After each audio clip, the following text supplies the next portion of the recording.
from there, do you remember a convention in Leech Lake in 1972? Yes, in fact, that was the first group event I ever attended with members of the American Indian Movement. It was at Leech Lake. It wasn't Leech Lake, it was Cass Lake.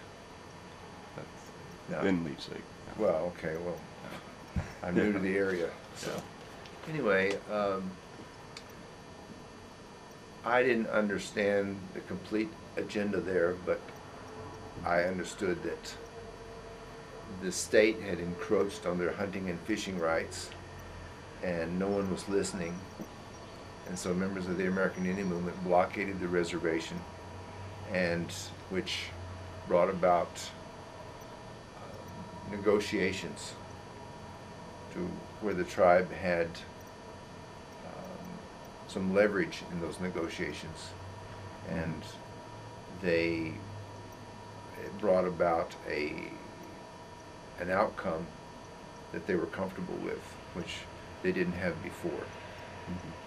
But AIM wasn't involved in the negotiations, were they? I don't know. I was there merely as a supporter. I wasn't involved in any level of the negotiations or the decision-making process there myself personally. So I don't know who else was there. I know Dennis Banks and Vernon Belcourt and some of those others were from that area, so they may have been involved in negotiations. I don't know. Mm-hmm. How long did the blockade go on?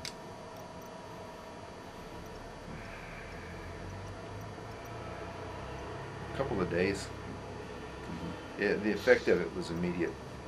There were a lot of hunters and stuff and people coming in. How many people were involved in the blockade? Well, there were several roads into the area where we were, and I wasn't familiar with the area. I was only on one of the blockades. So I know there was at least 2, maybe 3. I don't know. It was main roads coming into the reservation. Yeah, the highways. Yeah.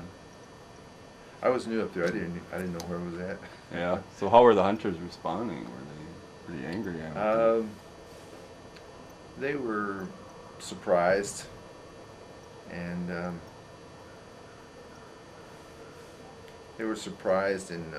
agitated, and surprised more than anything. Mm-hmm. I don't think they were used to Indians taking any kind of stand or position at that time. They'd never seen that before or come across it. And also, the Indian people involved in it were very adamant about their position on them not hunting there or fishing there or whatever without,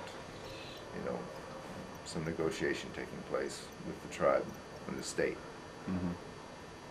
But where your blockade was going on, was there how many people? Maybe 50 people? Or no, there was about 10. 10 people. Mm-hmm.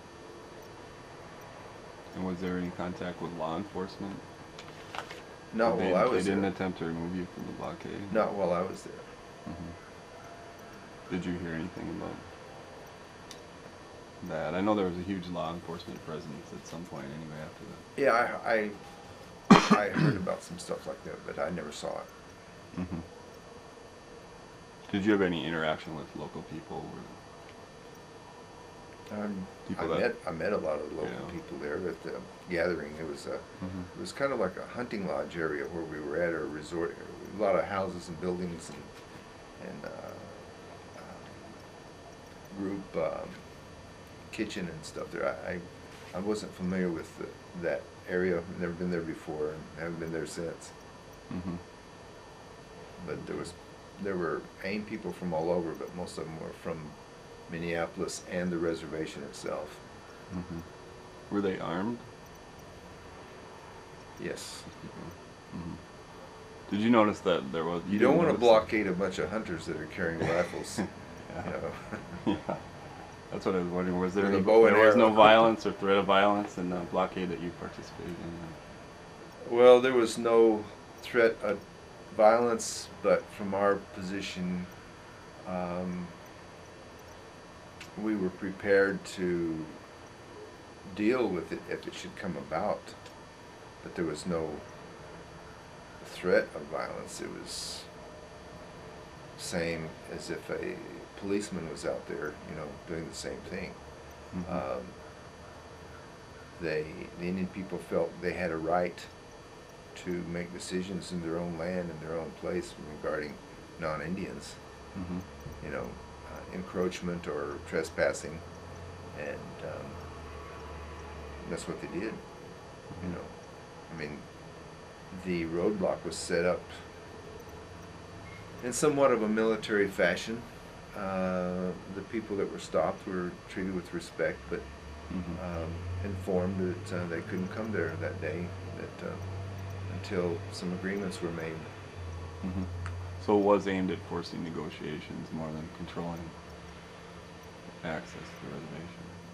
I really don't know the whole strategy in Yeah, that. you were just getting I started. was just new with Yeah. those guys, and Mhm. I was at the blockade. Mhm. And they had a spokesperson from their own group there that did most of the talking with the people that were stopped. Mhm. And so do you then explain to them what you were doing? It was explained to them, yes. Mhm. Did they just turn around and? Yes. Mhm. Okay. Do you feel that was successful then? I was told later they had successful negotiations and some agreement was made or reached. Mhm. Do you remember who told you that? No, I don't. Mhm. Dennis Banks, Russell Means, Vernon Belcourt, Clyde Belcourt. There was AIM leaders from that area and around from all over. So, Mhm. but I always knew that I didn't know them personally very well. So that was summer then, or fall, or you remember? I don't remember what month it was. Yeah. It had to be in summer. Yeah. It was, well, it probably was a fall since it was a hunting season. Yeah. Um, or whatever season it was, but I know the nights were really cold, Mhm. so Yeah. it probably was somewhat of a fall season. Yeah. So then, And I remember some people brought some wild rice that they'd harvested. mhm. So